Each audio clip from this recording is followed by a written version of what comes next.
Hey, welcome back to another exciting video. If you're new here, don't forget to hit that subscribe button and ring the bell so you never miss out on our awesome content. An earth-shattering revelation was made by researchers at Google DeepMind, who reported a breakthrough in materials science. This breakthrough provides humanity with an incredible number of new pieces to the puzzle that is the universe in which we exist, and it also unlocks a transformational course for all of technology as we know it. A new tool that makes use of deep learning was utilized by the DeepMind team in order to significantly accelerate the process of discovering novel materials. This tool was developed with the assistance of artificial intelligence. This system, which is known as Graphical Networks for Material Exploration, or GNoME, has already been utilized to make predictions regarding the structures of over 2 million potential new materials. As stated by the team at DeepMind, the findings are the equivalent of nearly 800 years' worth of knowledge. Because of this finding, the total number of stable materials that are now known has literally increased by a factor of 10. Despite the fact that the materials will still need to be synthesized and tested in order to evaluate their credibility, which is a process that might take months or even years, the most recent finding is anticipated to hasten the discovery of novel materials that can be utilized in a variety of technologies. When the energy transition is at its peak right now, there is no need to discuss the potential impact that this may have on high-tech applications and renewable energy sources such as energy storage, solar cells, and superconductor chips.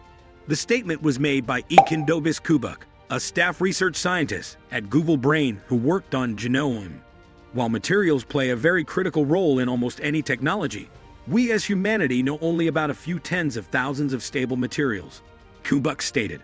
During a briefing that took place on November 28th, Kubuk informed the journalist that this figure decreases even more when taking into consideration whether materials are appropriate for particular technologies. Let's say you want to find a new solid electrolyte for better batteries, stated the researcher. The electrolytes in question must be ionically good conductors, but they must be poor conductors when it comes to electronic conductivity. Furthermore, they must not be poisonous, nor should they be radioactive. After applying all of these filters, it turns out that we only have a few possibilities that we can choose from, which ultimately do not result in a significant revolution in technology for our batteries. In most cases, the discovery of new stable materials is accomplished through the process of trial and error. This can be accomplished by making incremental modifications to already established materials or by combining elements in accordance with concepts gained from the study of solid-state chemistry. Due to the fact that human experimentation has resulted in the structures of over 20,000 stable materials in total, this process is typically rather costly and can take many months or even years to complete.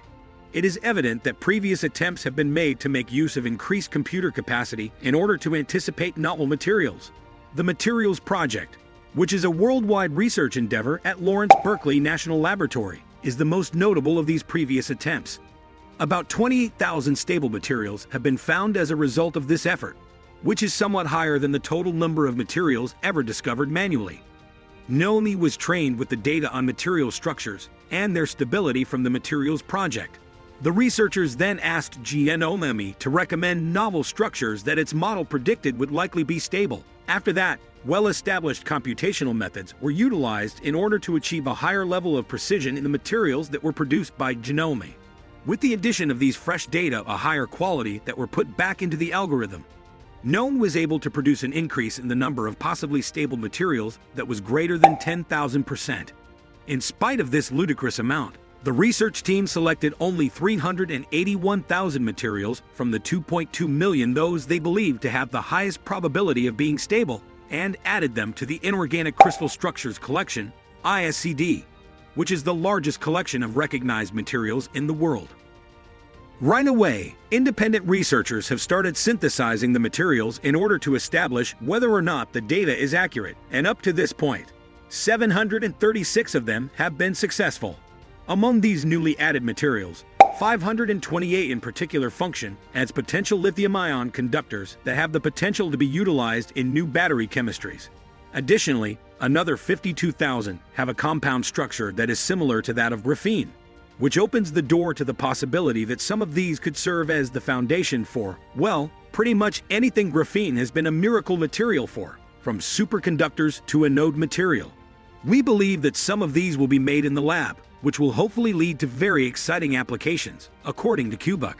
In addition to successfully forecasting if a material would be stable, GNoME is also able to anticipate whether it will function as an efficient ionic conductor, which is a property that is essential for batteries.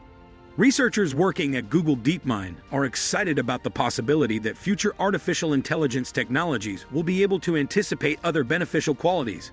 Machine learning models, when trained on a lot of data, really learn interesting aspects of quantum mechanics and are able to generalize and make predictions about things that they were never trained on, according to GNoME, which makes us very excited about our next challenges, such as predicting synthesizability.